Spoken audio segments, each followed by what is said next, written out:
Thank you everybody for coming out. I appreciate it. This is the observance of the 118th Happy Life Affirmation Day of the one and only James Melvin Lunceford, also known popularly as Jimmie Lunceford. And we're going to do this because we want to honor him on his birthday, which is June 6th. He was born June 6, 1902, down in Fulton, Mississippi. He was actually raised in Denver, Colorado. And what makes him so significant is that he is credited with being the first person to teach jazz studies in a formal educational setting. And he did that at a black school known as Manassas High School in Memphis, Tennessee, back in the 20s. And what I love about this man is that he knew back in 1920s that Black Lives Matter. He actually took his time using his talents and his abilities to educate, inform, and empower a group of young men or young boys or young adults coming into manhood at Manassas High School, shared his love of music, disciplined them. They went on the road, became the house band at the Cotton Club after Duke Ellington and Cab Calloway, became the #1 attraction at the Apollo Theater for 1 decade. They was the most popular attraction at the Apollo Theater. He put the show in Showtime, one of the first bands to have tailor-made suits. They did comedy, singing, all of that. You know, you probably get it for less than $1 back in the 1940s. And also, he was an aviation pioneer. He owned and flew his own airplanes at a time where the U.S. of A. was not interested in training black folks to even fly for Uncle Sam, a la Tuskegee Airmen. So what I love about him is his giving spirit is that no matter how big he became as an entertainer, he will always give back to the black community. If he was, whether it was White Plains, New York, or Memphis, Tennessee, or Los Angeles, or Oklahoma, or Denver, he actually started music education programs to keep young black children out of trouble and to teach them life skills. At the time of his death, he was looking for real estate to start a retirement community for black musicians. So he was taking care of the young and old. He believed in the village concept. And unfortunately, we lost him at an early age. July 12, 1947, he was signing autographs up in Seaside, Oregon, right before a concert at a music shop. He dropped dead, allegedly of a heart attack. Some people believe he was poisoned by a racist restaurant owner before the gig. And what's interesting about Oregon, Oregon is the only state in the Union which had in its constitution, when it became a state back in 1859, this is 2 years before the Civil War, that blacks could not live or own property in Oregon. So that's the Pacific Northwest. That's not below the Mason-Dixon line. And speaking below the Mason-Dixon line, also buried in the cemetery with Jimmie Lunceford, the father of, let's say, music education, of jazz music education. Not too far away from here is the resting place of the immortal remains of Herman Frank Arnold. Now, Herman Frank Arnold was a guy who was one of the composers of Dixie. I wish I was in Dixie, hooray, oh no, we are in Dixie. But he wrote that song, one of the co-composers. He actually played that song for Jefferson Davis when he was sworn in as the president of the Confederacy in Montgomery, Alabama, at the state capitol. So that's something that a lot of people may not know. But what we want to do is make sure that we resurrect the memory of Jimmie Lunceford, and that he should not be forgotten about. Because like Nat D. Williams, the great historian, and also longtime educator at Booker T. Washington High School, and also radio pioneer, he said his place of burial should have a significance for black people. Jimmie Lunceford could have chose to live anywhere in the world, but he chose to live among his own people and to give back to his people, and also to believe in our youth, to invest in our youth, to scale the heights of musical eminence. Now, I'm paraphrasing what Nat D. Williams said, but also Jimmie Lunceford was held in high esteem by his peers.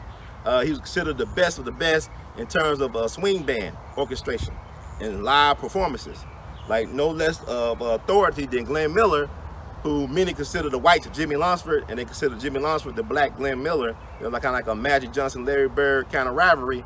He said that Jimmie Lunceford tops both Duke Ellington and Count Basie, that he was above them, even though they were great.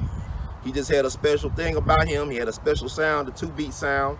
Matter of fact, Jimmie Lunceford was the popular band of choice for black people in America, hence the name the Harlem Express. They was very popular among dancers of the 30s and 40s. They would play for at times tens of thousands of fans, and he was constantly crowned the king of the battle of the bands because he would actually outperform the likes of a Duke Ellington, a Chick Webb, Count Basie, Glenn Miller, named Woody Herman, all these guys, even Benny Goodman. He just had that sound that everybody wanted to hear and move and groove to. So I think this is a fitting tribute to Mr. Lunceford that we remember him on June 6th of his birthday, June 6th. And it is my hope that Memphians will embrace this heritage that we have, this rich musical heritage. Because not only Mr. Lunceford with Memphis roots made his mark on the world, but also Louis Armstrong's second wife, who made him a superstar, Lil Hardy Armstrong, was from Memphis. She was born near Bill Street, February 3rd, 1898, and she was the one that made Louis a superstar. Or you think about Maurice White, a graduate of Booker T. Washington High School, where Jimmie Lunceford's wife taught English, Crystal Tully Lunceford. He is the architect and the visionary behind one of the greatest, if not the greatest, R&B funk groove group of all time, Earth, Wind, and Fire. So, I mean, I'm just on the tip of the iceberg when we talk about the greatness of Memphis in terms of giving the world such amazing music and also contributing to the world culture on a grand scale. Memphis is a great brand, a great place to be from, and I am blessed to be able to be an ambassador of Memphis history, especially its music history, as every year we honor the legacy of Jimmie Lunceford with a full week of festivities. The last week in October, or maybe the last, I mean, this is 2020, might be the second to the last week in October this time because of the COVID-19 stuff going on. So we're going to do the Jimmie Lunceford Jamboree Festival, where we honor Memphis musicians and also try to educate and empower the public, especially young school children and music educators about this amazing legacy that we have in our midst. So, there are so many things. Anybody want to say anything? Nobody want to say anything? Okay, I know he want to say something.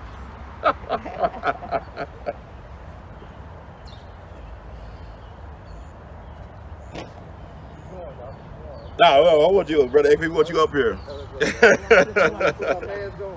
got an extra knife. All right. You need one?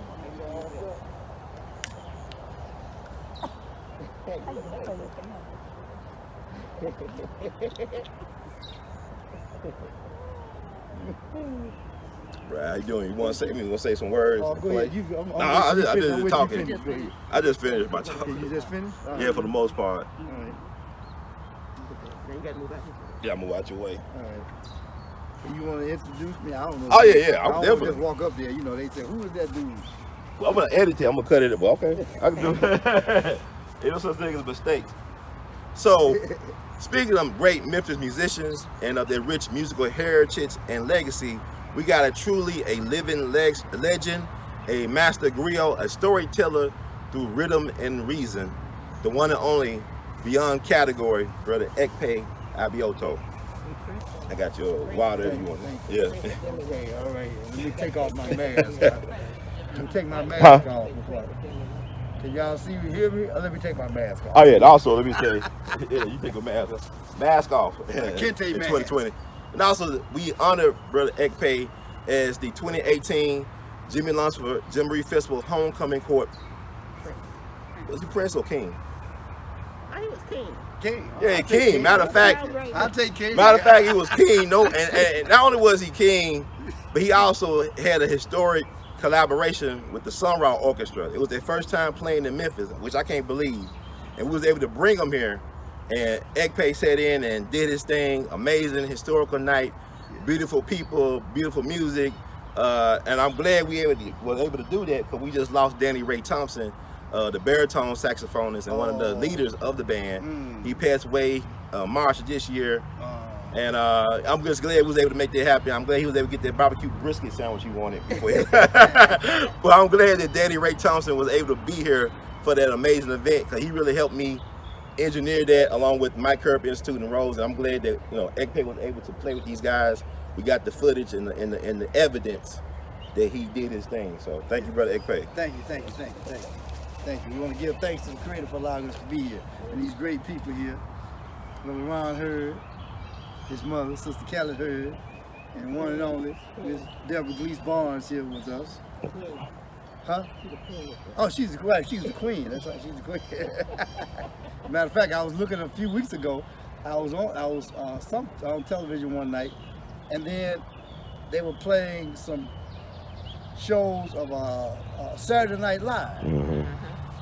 And I was just had the TV on. It was 1977. They said when they came on, they said they're gonna introduce.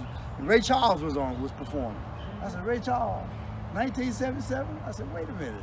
I think I know somebody that was with Ray Charles in 1977. My old church member, Providence African Methodist Episcopal Church. And there it was. I looked and saw Deborah on there with Ray Charles. And she was doing her thing. Yeah, and I called her and said, wait a minute. So she got to see that, you know. Had you ever seen that before? Yes. You had seen it before? I have. Yeah, okay, yeah. But not in a long.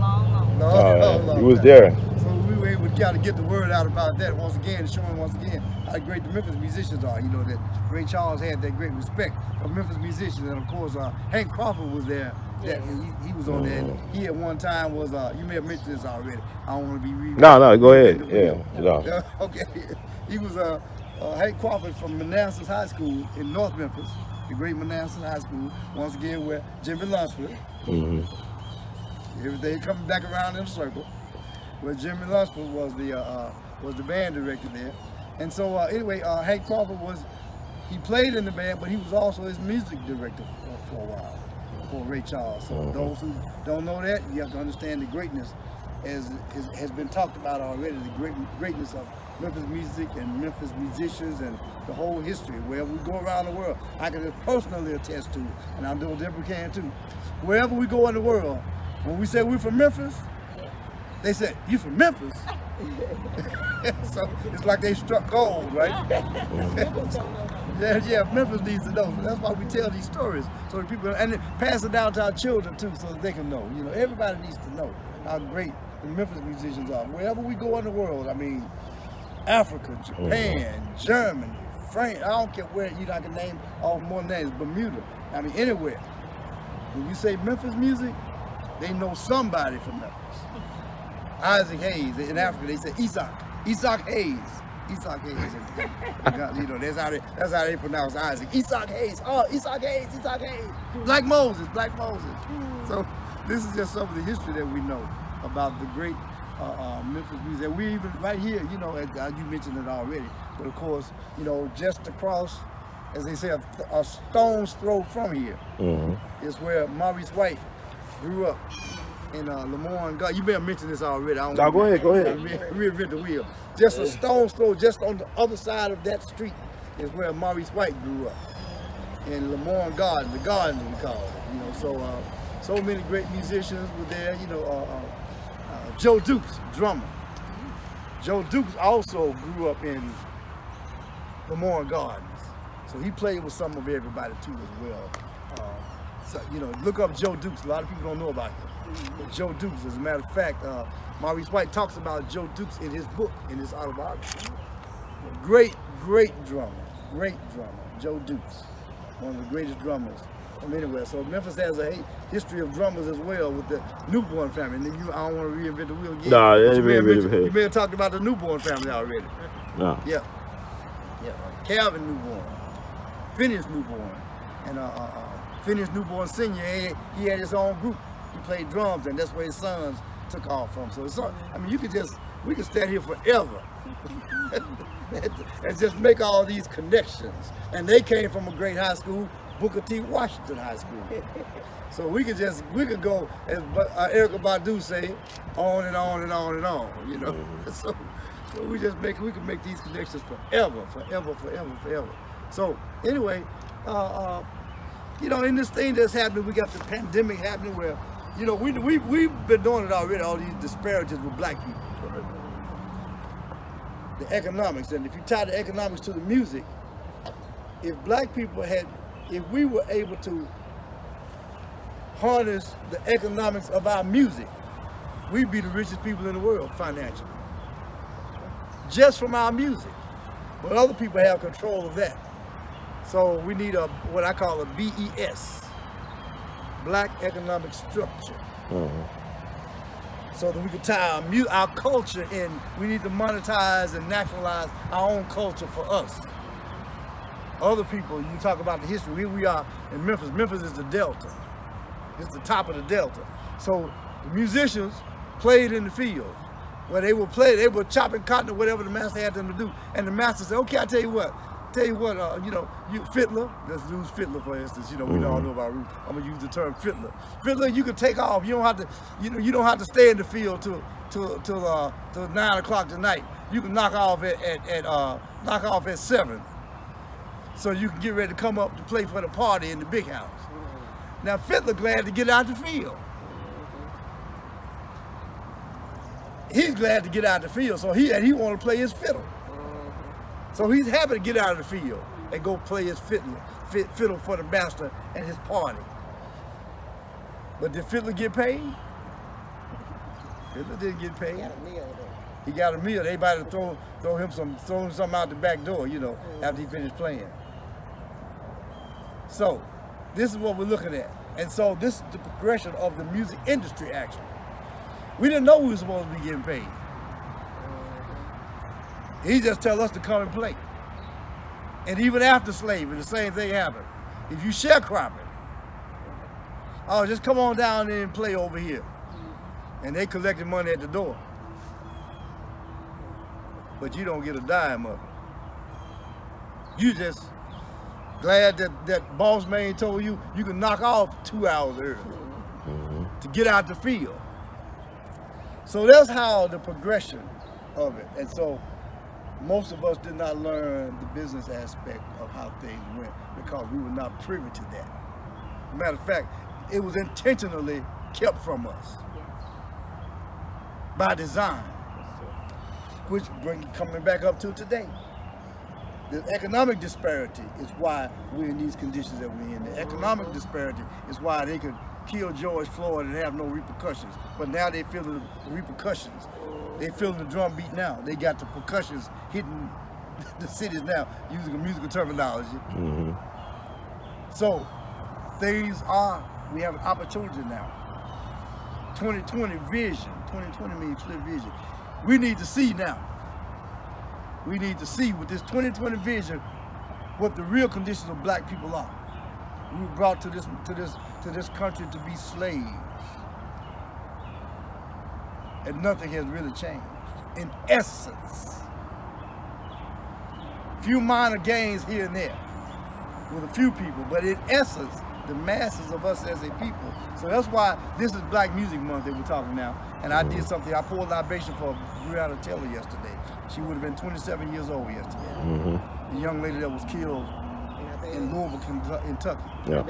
In her bed, shot in her own bed. And those 3 criminals who killed her from the police department, let me make that clear, are still running loose. They didn't get arrested. They're still out there. Just like the ones that killed Ahmaud Arbery 2 months before anything was done about that. They finally charged them. They finally charged them the other day. They got charged. They went to jail. They went to jail, 2 or 3 weeks ago.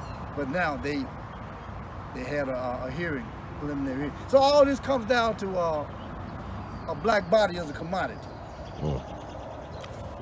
Dead or alive.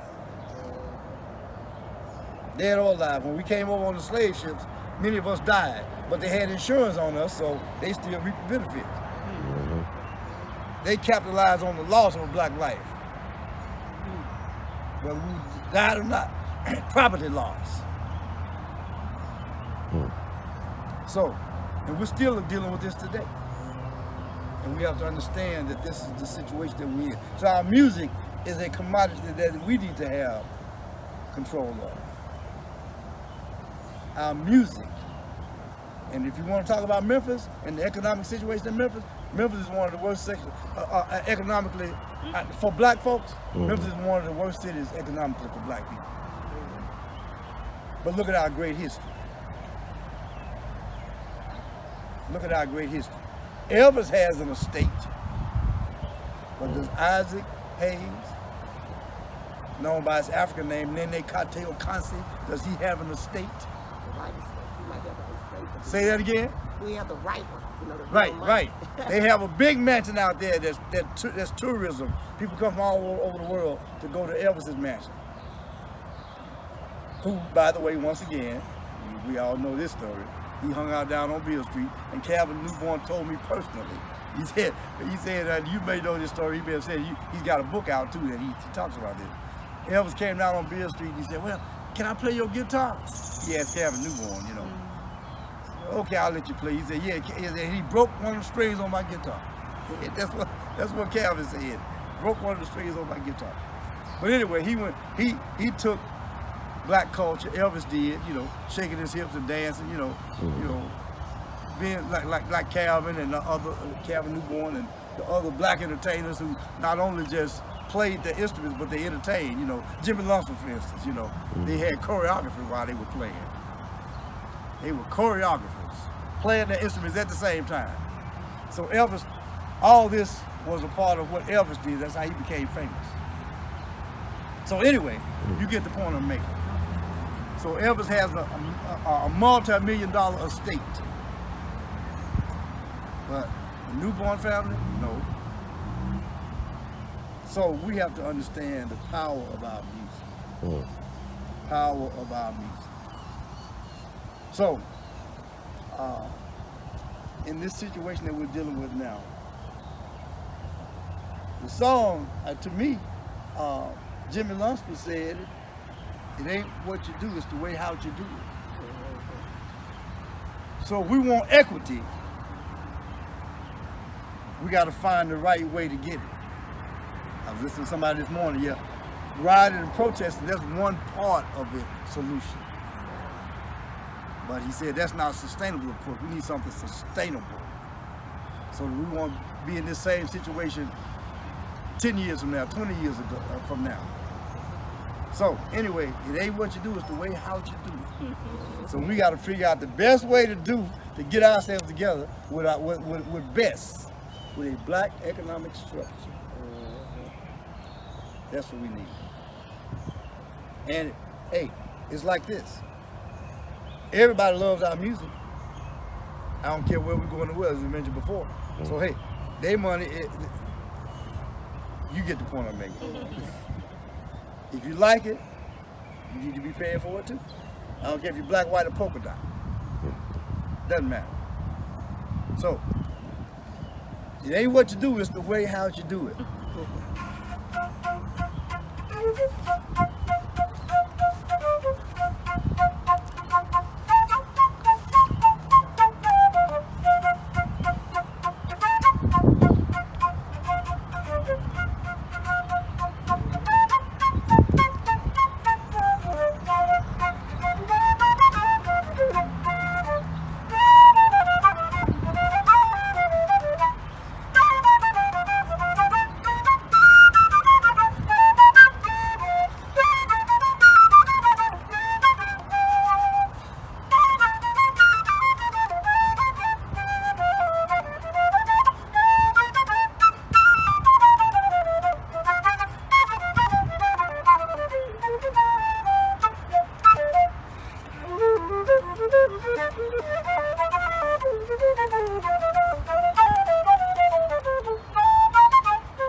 It ain't what Yeah. Wait, that's you doing? Excellent. Oh, by the way, I played that little Charlie Parker riff too. I heard that. You know, it's little Charlie bird. Parker riff in there, little bird riff. That's a Centennial. Yes. Yeah, but his dad is from here. You know the story. That's right. He was a performer on Beale Street, and I wonder sometimes was he part of that group because a lot of black people left here and went out to Oklahoma out there. Right. I'm wondering if you know a lot of Black Wall Street folks were from here. Right, they were from here. That's so the they point I'm left making. after their people grocery store. Right, that's right. A lot of black folks from Memphis. That's right. They left from Memphis, went out there. That's something. I ain't so that's why I'm thinking that he might have been a part of those people that left because that's where Charlie Parker was born up there in Kansas City, Kansas. Yeah. Kansas City, Kansas. So his father might have been a part of that migration out of Memphis because they were not getting equity here. Because somebody was saying that his father was a part of a prominent family, a black family here. I don't know nothing about no Parkers, but I know they got some people in Clarksdale too. But there was like Phil Shapp was saying up in New York, white guy. His babysitter was Jimmy Crawford, Jimmy Lunceford's drummer. Okay. And Phil Shapp is a cousin with Jeremy Shapp or Dick Shapp, the famous sports writer. Okay. But I saw he said, he basically saying that his daddy came from a prominent family down this way. Okay. So I don't know. Okay, yeah. I don't know the history. These are just things we put together and throw it out there and we might figure it out. We just kind of brainstorm it out a little bit and we can find out the real answers later. Right. Oh, definitely. We know that he was from, Charlie Parker's father was from Memphis and he left and went to Kansas City, Kansas. And so that's where Charlie Parker was born. So once again, Black Music Month, celebrating Jimmie Lunceford, the music of Jimmie Lunceford. Once again, thank you all very much. Peace. Yeah, they call y'all Reds, right? Or Raylets. Okay, I thought so. That's not necessary. Yeah. Well, also, this is like, we got music royalty, Memphis music royalty. There's brother Ekpe Abioto, really an ensemble, one of the greatest live bands I ever heard in my life, the African Jazz Ensemble. One of the greatest, but Memphis has got this thing about the most known unknown. The influence is great, but sometimes people don't get all the credit they deserve. You think about Kansas City, the cat that gave them their barbecue identities from Memphis, from Shelby County. Henry Perry, a black man from here, I guess it would be now Memphis, but was Shelby County back then, unincorporated Memphis. He went to Kansas City and taught the guys who founded Gates Barbecue and Arthur Bryant's. These are some of the biggest names in Kansas City barbecue. But it was a cat from Shelby County, Henry Perry. He's in the Barbecue Hall of Fame as far as I know. He taught them guys how to barbecue. So Memphis is a very phenomenal place, like Memphis, Egypt, Memphis, Tennessee, a place of economic, religious, and cultural commerce. Everything come through here. It might not stay here. Everything got to run through here in the middle of the country. So I think that that's why I said, brother Ekpe, you a treasure, and people need to know this history. And I think people would be better off if they knew it, because like you said, you go anywhere in the country. I go like Los Angeles, or I go to New York, or I go to Baltimore. And you say you're from Memphis, it's open doors. And there's people that's doing things of note in these places, but you never knew they had a Memphis connection.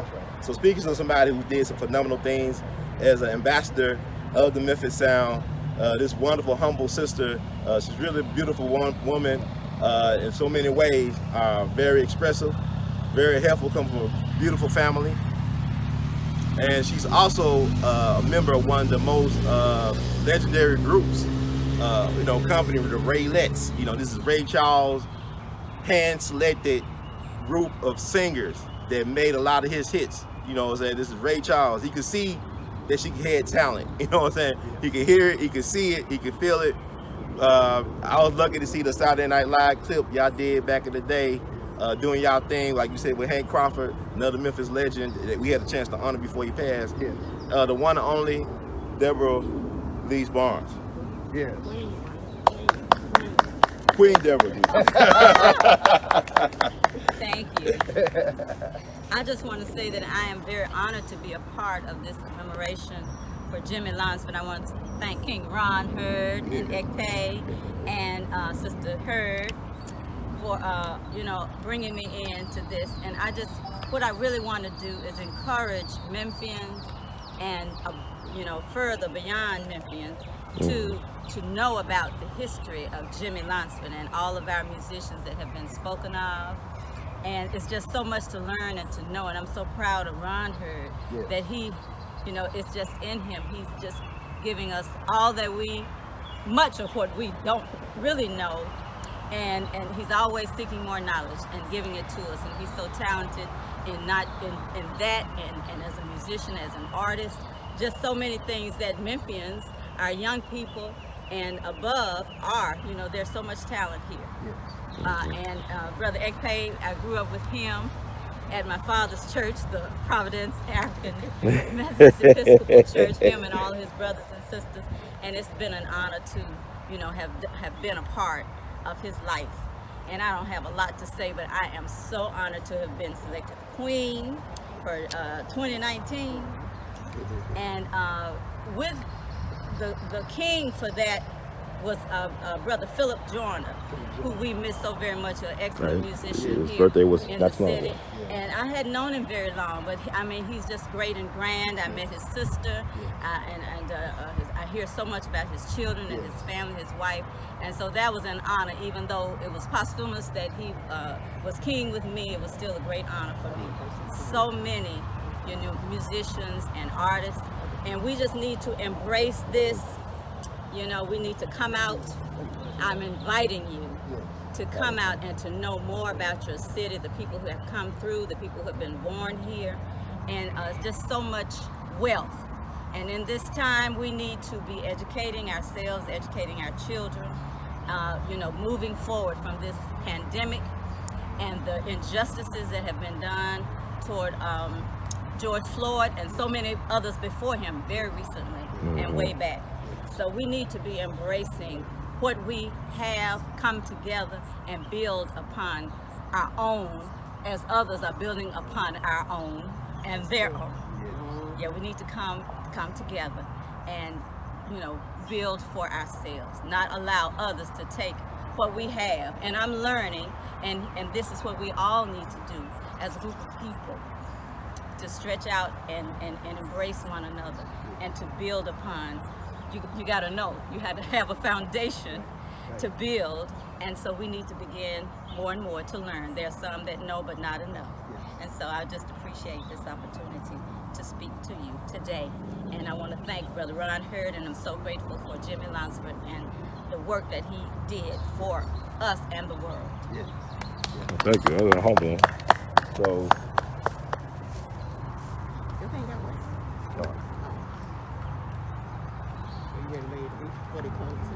Yeah, what time is it? Y'all got time?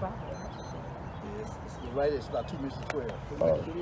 Let's see, lift every voice and sing.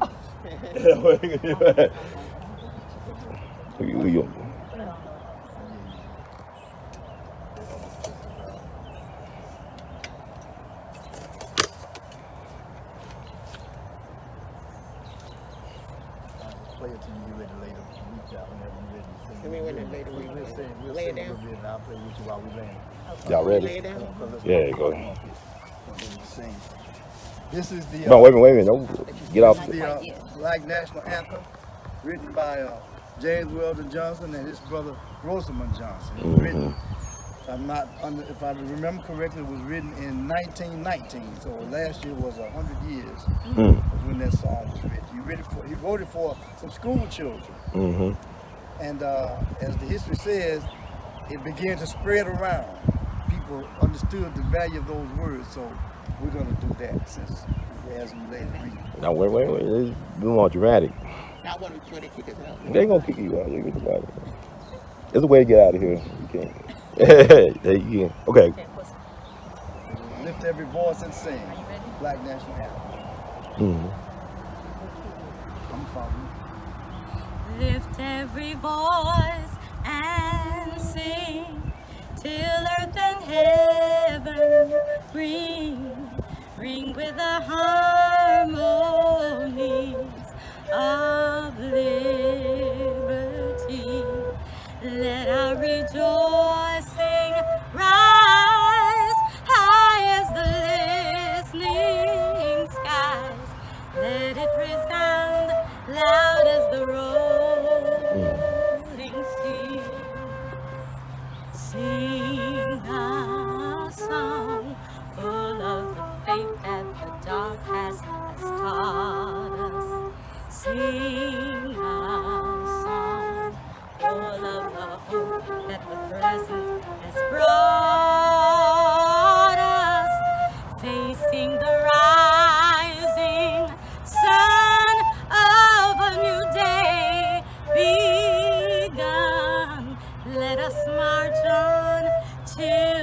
victory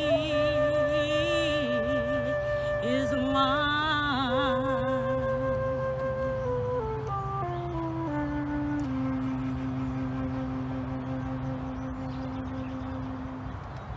Excellent. Okay.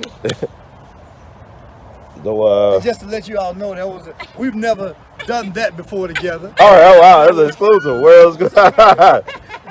We just want to let you all impromptu. Y'all did an excellent job. Impromptu. When you know what you know, you can do what you do. That's right. Saying what you do is the way that you do it, right? There you go. That's right. Thank you. Thank you. Thank you. All right, let's wrap it up. Now, ladies, Yeah, yeah, that's me on there. you doing good, ain't it? You can't get how many people show up is what you do. Well, ain't about my head not cut off.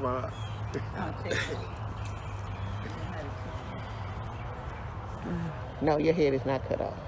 Okay, I just want to conclude today's festivities. I want to thank everybody who participated in making this a beautiful occasion for a truly beautiful soul and spirit. Energy never dies. Energy just transfers. And I believe the spirit of Jimmie Lunceford is all around us. The magic of Jimmie Lunceford and who we are as a people is all around us. We are our ancestors. We are our ancestors. And they have returned again. The spirit of the ancestors are here. And we do remember the newly mentioned ancestors, George Floyd, Sister Breonna Taylor. I'm doing AK now. Good water right here. Brother Ahmaud Arbery, Brother Tamir Rice, Sandra Bland, Emmett Till, Swerna Chaney Goodman, so many, Malcolm X, Danny. Danny. Thompson. Yeah. Oh no. Yeah, the one That from, wasn't. what's it called? Oh, Brother Danny Ray Thompson. Can't forget about him. He on that mothership. So, I mean, the spirit of the ancestors, let it be known that we have the work to do. In the words of Dr. John Henry Clark, we must bury the man and continue to plan.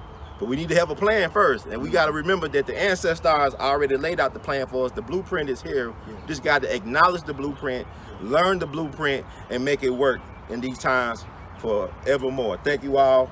I'm going to play a little number and then we get out of here, take pictures. You want Saints? Yeah, I'm following you. All right. I don't know you want to follow me. Okay.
Yeah, I can take a.